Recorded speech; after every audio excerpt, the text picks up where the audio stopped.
All right, I have good news, and that is that even though it is very difficult to do reverse trigonometry and find the multiple different angles, when we actually apply this knowledge to real-world problems, it becomes, believe it or not, much easier.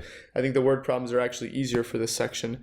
The essential question is how do I use these inverse thingies in real life? So let's find out. So example 1, you are the commander of an anti-aircraft battery. Radar informs you that to intercept an incoming plane, you should aim for a point 1,350 meters ahead of you horizontally and 7,800 meters ahead of you vertically. At what angle upward should you shoot your cannon? Okay, so you're shooting a little gun turret thing. Here are the guns. Pew, pew, pew. And you're shooting up at a plane.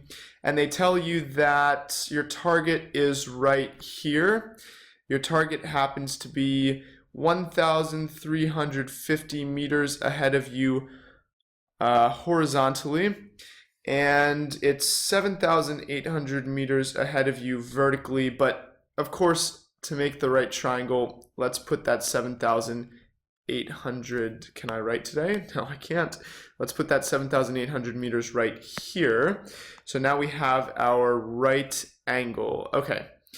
And at this point, I see that I'm solving for what angle I should solve for. So this theta is my unknown. So we're still going to try to identify a trig ratio that relates the unknown and the two sides that I do know. In this case, it would be tan of theta, and it's going to be 7,800, the opposite side, over 1350.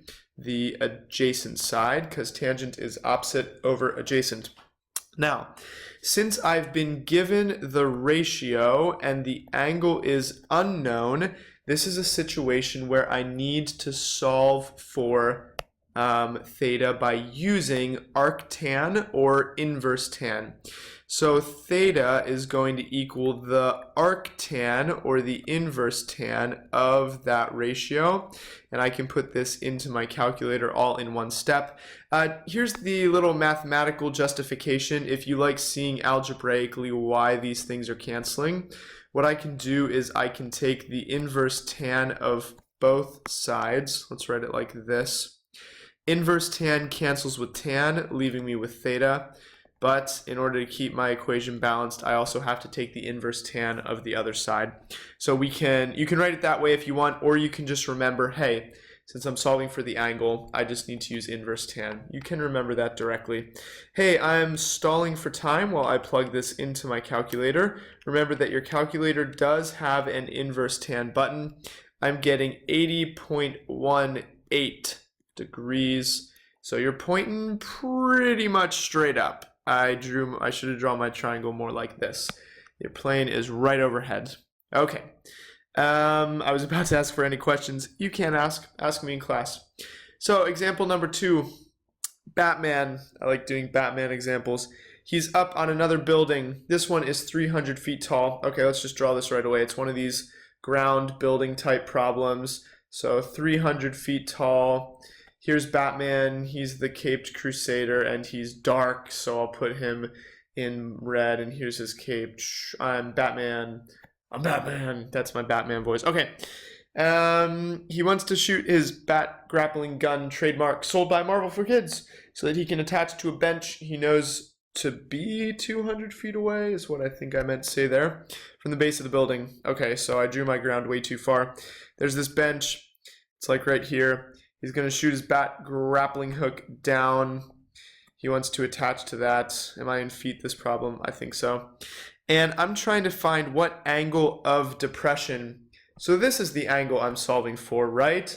Wrong. Do you know how many people made this mistake on the quiz despite the fact that I told them so many times that the angle of depression has to come off a horizontal? I'm not solving for that angle. Here's the horizontal. I'm solving for this angle. Here's the depression angle. Now here's the issue.